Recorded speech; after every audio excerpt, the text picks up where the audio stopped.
Alright, so this is my second video blog for Rec 3202. What's the name of the class? Rec 3202, Women in Leisure, Section 2. And then my name's Eric M. Alright, so I'm doing knitting. I have my needles and stuff. I just made this, which took me maybe 35 minutes, but it was pretty worth it, as you can see. Uh, some knitting facts I learned in my initial knitting experience. These are my needles. They're 10.5, which I guess is the measurement of them. It's slightly bigger than the average needle, which means I'll have slightly bigger stitches. The first thing I had to learn was called casting on, which is where you put the thread onto the needle, and it was kind of difficult.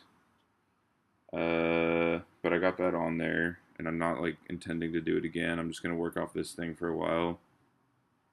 But anyway, I'll do a stitch because I know that's what everyone's waiting to see. Let's see. I was actually getting pretty good at it as I went along. But you kind of just wrap it around like that, and then pop it off the top. Bam, there's one stitch. I did a whole lot more than that earlier though. Alright. My thoughts on knitting? It's pretty boring. It's like kind of boring, but also tedious enough to where you can't not pay attention, or else you'll miss a stitch or do something weird and like ruin what you're making.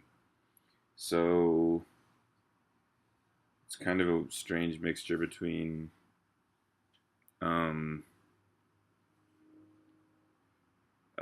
boring and also requiring a lot of attention. I guess it's kind of soothing. I started to get into it and I was doing stitches pretty quickly. So I think if you got really good, it'd be kind of soothing and you'd feel like you were doing something cool with your hands. Yeah. So the main difficulties were just keeping everything kind of tight and together, because if you make any little mistake, it'll screw up the stitch and everything will look ugly. Um, Not dropping stitches, keeping my hands in the right positions, because I was kind of like very clumsy with the needles at first. And also just like paying attention, because as soon as your attention strays, you have no clue what's going on. I guess you're supposed to pay attention to all the little stitches the whole time, but I was watching TV at the same time, so I wasn't doing the best job in the world. Anyway, I think the activity exceeded my expectation of challenge. It was harder than I thought it would be, and I look forward to doing it more in the future, and hopefully actually working on something rather than just like a square. All right, thank you.